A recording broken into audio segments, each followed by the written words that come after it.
देश की सेवा करने के लिए आप जो सरकारी क्षेत्र में रोजगार पाना चाहते थे वो घड़ी आ गई है और आपके लिए तो ये सौभाग्यशाली दिन भी है।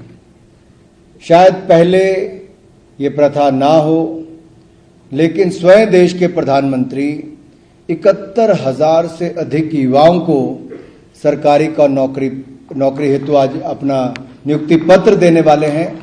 उसके लिए मैं आपको बहुत बहुत बधाई देता हूं।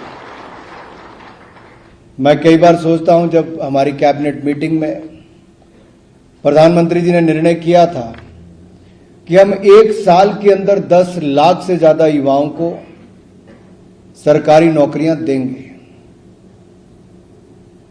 तो बहुत सारे मंत्रियों में था कि इतनी जल्दी कैसे हो पाएगा, प्रक्रिया बहुत जल्दी है, जटिल भी है, क्या करें।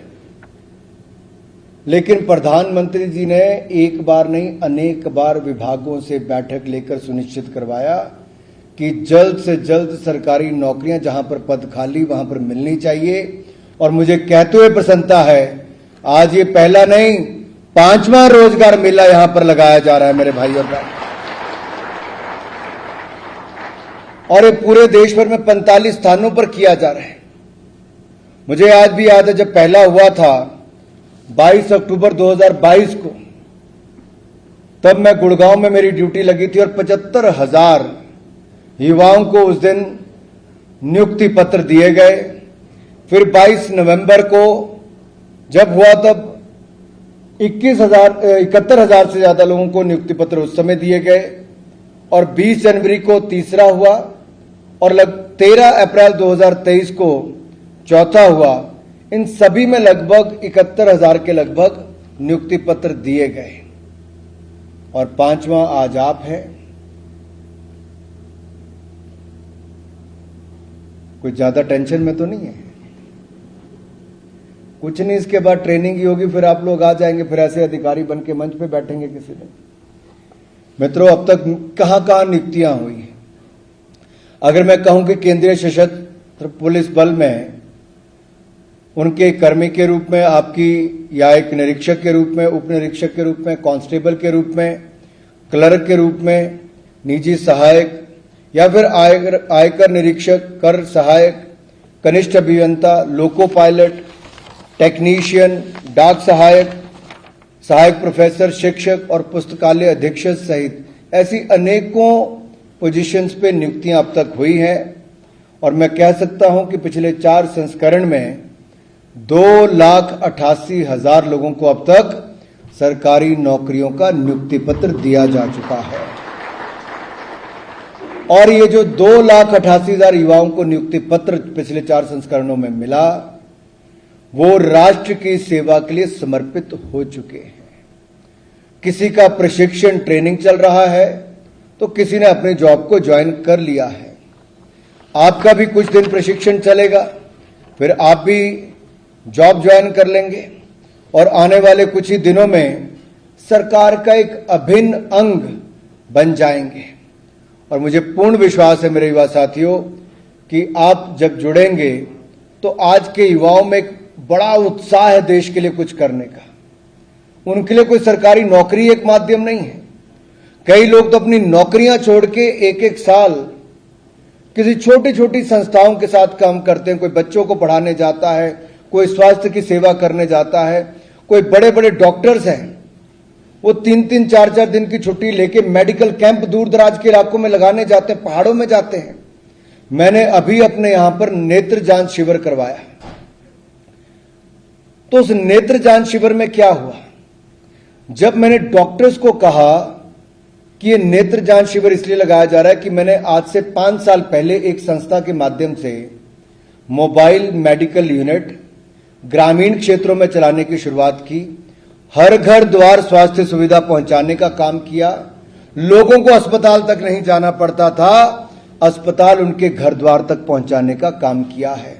वो चलता फिरता अस्पताल, डॉक्टर, लैब टेक्नीशियन और नर्स के साथ, दवाई देने वाले के साथ 8 लाख लोगों की 5 साल में बिल्कुल मुफ्त में जांच, दवाइयां देने का काम किया। तो डॉक्टर्स को एक बार तो विश्वास ही ना हो कि कैसे संभव हो गया।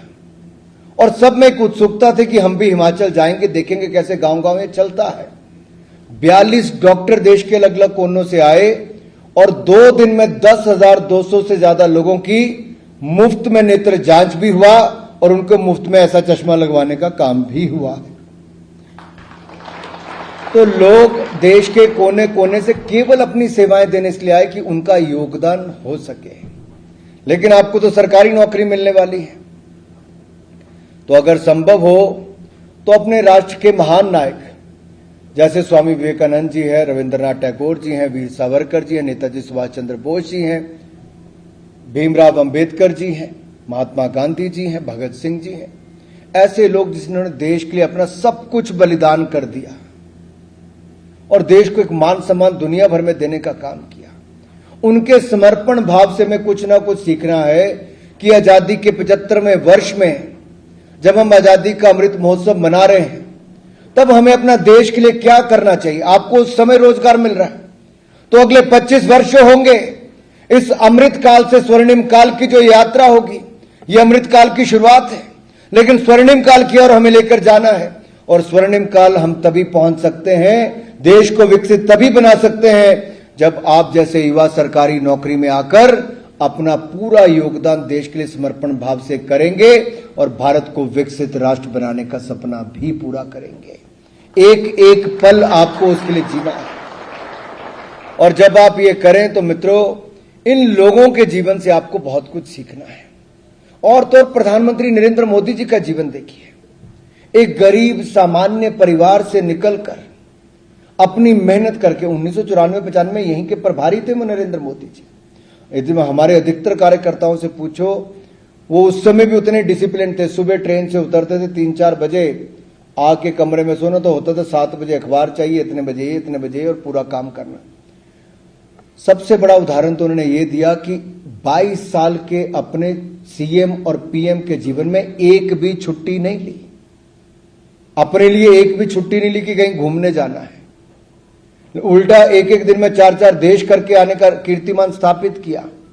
और तो और जिस दिन उनकी माता जी की मृत्यु हुई तो अग्नि देने के बाद भी मात्र 2 घंटों के अंदर वो राष्ट्र के लिए फिर समर्पित हो गए और आकर देश के लिए काम करना शुरू कर दिया। मेरे भाइयों, उनको तो किसी और हायर अथॉरिटी से छुट्टी लेने की जरूरत नहीं थी, लेकिन देश के लिए समर्पण भाव आपको कोई सरकारी नियुक्ति पत्र से नहीं मिल सकता। देश के लिए समर्पण भाव आपको केवल किसी सरकारी कुर्सी में बैठकर नहीं मिल सकता। यह तो आपको अंदर से अलग जगाना पड़ेगा कि मुझे अपने देश के लिए कुछ करना है। मेरे पास जब कोई गरीब आए, कोई जरूरतमंद आए, तो मेरी कलम उस दिशा में चलनी चाहिए कि उसकी समस्या का समाधान हो, ना कि समस्या बनाकर पैसा निकालने का काम हो। दुख होता होगा आपको भी उस समय जब आप लोग भी देखते होंगे कि कोई सरकारी कर्मचारी, अधिकारी आपके किसी काम को विलंब करता है और बदले में पैसा मांगता है। हमें भ्रष्टाचार को जड़ से मिटाना है मित्रों। अगर हम अपनी डिमांड उतनी कर ही रखेंगे, अगर सरकारी नौकरी में प्राइवेट क्षेत्र से ज्यादा पैसा मिलता ही है, हम अपनी रिक्वायरमेंट को वहां पर ना ले जाएं कि आपको गलत रास्ते पे चलना पड़े। यह आपको पहले दिन से सुनिश्चित करना होगा। और ये कर्मयोगी प्रधानमंत्री जिस देश के हों, आप जैसे कर्मयोगी युवा ही हमें चाहिए जो देश को आगे बढ़ाने के लिए अपना सब कुछ समर्पित कर दें। और एक सामूहिक शक्ति के रूप में आप जब ट्रेनिंग में भी जाएं तो आपके साथियों की दिनचर्या क्या रहती है, वो कैसे इस मुकाम तक पहुंचे हैं, उनके आगे के प्लान क्या हैं, वो कैसे अंत्योदय की सूची में जो लोग हैं जो गरीबी रेखा के अंत में खड़े, हम उनके जीवन में क्या बदलाव करके आगे ला सकते हैं। देखिए, जब तक आप प्लानिंग के साथ नहीं करेंगे तो आपका कुछ नहीं हो पाएगा। मैं इस सरकार का हिस्सा 2019 में बना, जब मंत्री बना, लेकिन सांसद तो मैं पिछले 15 साल से हूं। मैंने पिछली सरकारों को काम करते देखा, अब की को भी देखा है।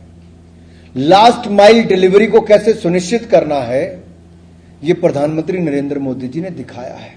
टेक्नोलॉजी का उपयोग कैसे करना उन्होंने सिखाया है। और आप देखिए, जनधन खाते खुलवाए, उस समय कहते थे क्या करेगा गरीब का खाता खोल के। वही बैंक के अधिकारी जो कभी 2-2 लोगों को बुलाते थे कि आओ गारंटी डालो तब बैंक का खाता खुलेगा, वही बैंक के अधिकारी कर्मचारी गांव में उनके घर तक गए और खुद खाते खोलने का काम किया और 45 करोड़ बैंक खाते मात्र 2.5 साल में खुल गए, जो 70 सालों में नहीं खुले थे। आधार कार्ड 3 साल में बनाकर दे दिए 110 करोड़ लोगों को। फिर मोबाइल, आज सबसे सस्ता डेटा दुनिया भर में आपके पास है। स्मार्टफोन यूज करने वाले दुनिया के सबसे ज्यादा लोग संख्या शायद अब हिंदुस्तान में होने वाली होगी। और ये जैम ट्रिनिटी की जब मैं बात करता हूं, जनधन, आधार, मोबाइल, इसने जीवन में इतना बड़ा बदलाव लाया है कि आज आपको पैसा लेने और देने के लिए बैंक में नहीं जाना पड़ता। आप अपने मोबाइल फोन से क्यूआर कोड के माध्यम से, रिक्शे वाला होगा, चाय वाला, रेडी वाला, सब्जी वाला, दुकान वाला, कोई भी होगा, आप हर किसी को पेमेंट कर भी सकते हो, पेमेंट ले भी सकते हो। जो दुनिया के बड़े बड़े देश नहीं कर पाए, वो भारत में डिजिटल पेमेंट इकोसिस्टम के कारण यूपीआई भीम नरेंद्र मोदी जी की सरकार में करके दिखाया है। आपको अंदाजा है, सन 2022 में 7400 करोड़ ट्रांजैक्शंस हुई, 7400 करोड़। और कितने पैसे का लेन देन हुआ? 1,26,000 करोड़ रुपया। मैं आपको बातें इसलिए बता रहा हूं, और कोविड के समय आपको पहले आरोग्य सेतु ऐप पे अपने आप को जुड़ने के लिए कहा गया, ताकि आसपास क्या हो रहा है पता चल सके, आपकी जानकारी भी मिले। फिर कोविन ऐप पे आपको सर्टिफिकेट मिला। ये हिंदुस्तान में मिला है, दुनिया के देशों में नहीं मिला।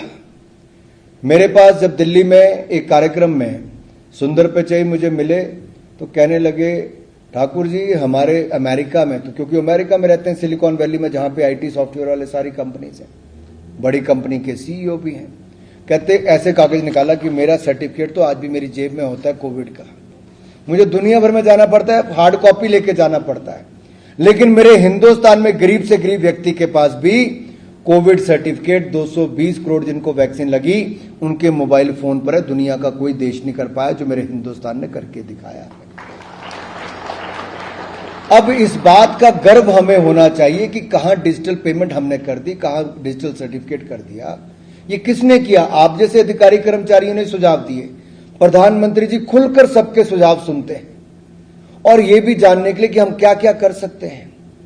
जैसे गैस सिलेंडर धरातल पे पहुंचाना था तो 9 करोड़ 60 लाख बहनों को गैस सिलेंडर दे दिया, 3.5 करोड़ भाई और बहनों को पक्के मकान बनाकर दे दिए, और यह भी सुनिश्चित किया कि रजिस्टर महिलाओं के नाम पर होगी रजिस्ट्री घर की।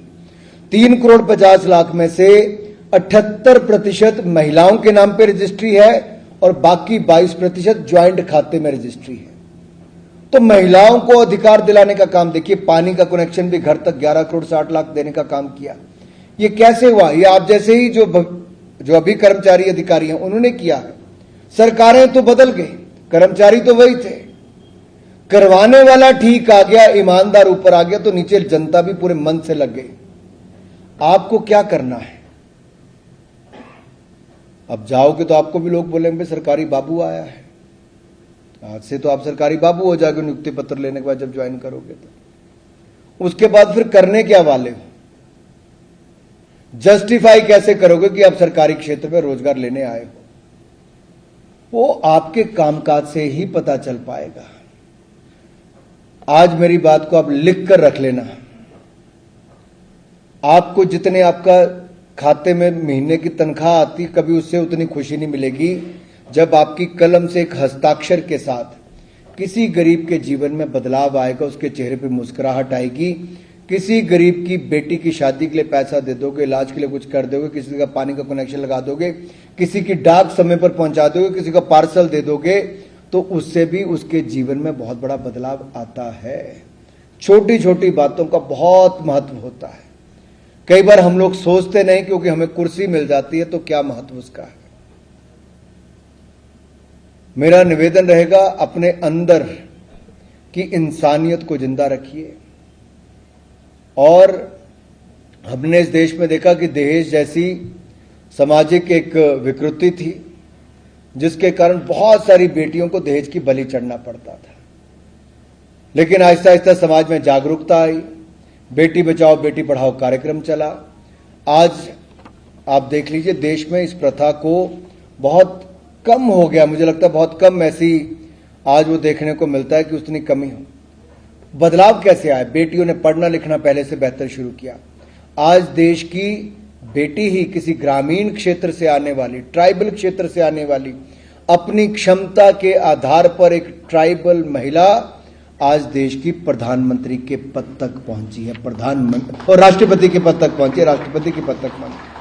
तो द्रौपदी मुर्मू जी का जीवन अगर आप देखेंगे तो कहां जंगलों से चल के ट्राइबल एरिया से पढ़ के स्कूल से कॉलेज तक गई, इकलौती लड़की थी, पार्षद बनी, विधायक बनी, राज्यपाल बनी और राष्ट्रपति तक की यात्रा पूरी की। ये कैसे संभव हो पाया? ये लोकतंत्र की ताकत है। ऐसे अनेकों उदाहरण आपको देखने को मिलेंगे।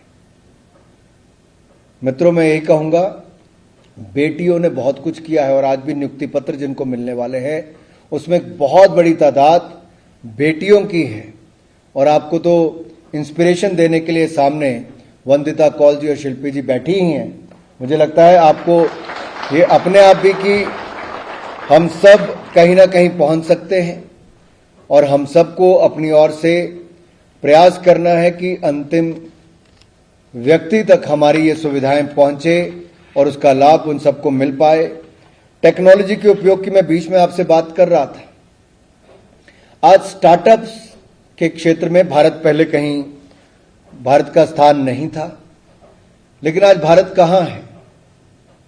7 साल पहले कहीं नहीं था।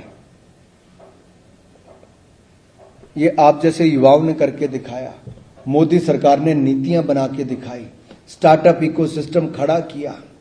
जहां हम कहीं नहीं थे, आज 77,000 से ज्यादा स्टार्टअप्स हिंदुस्तान में है। दुनिया का तीसरा स्टार्टअप इकोसिस्टम, इनके दुनिया का तीसरा सबसे बड़ा स्टार्टअप इकोसिस्टम हम बन गए हैं और 107 यूनिकॉर्न भारत में बन गई है। एक यूनिकॉर्न का मतलब है कम से कम 8,000 करोड़ की वैल्यूएशन हो। ये किसी और ने नहीं, भारत के युवाओं ने ही करके दिखाया है।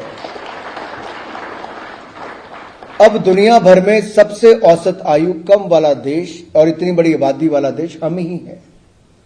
हमारी ताकत युवा शक्ति है, जिनको राष्ट्र निर्माण में हमें लगाना है।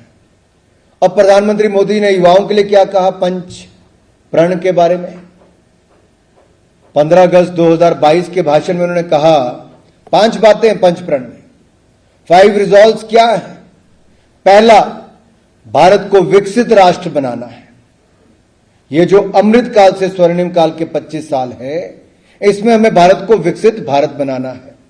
दूसरा, गुलामी की सोच से, गुलामी की मानसिकता से मुक्ति पानी है।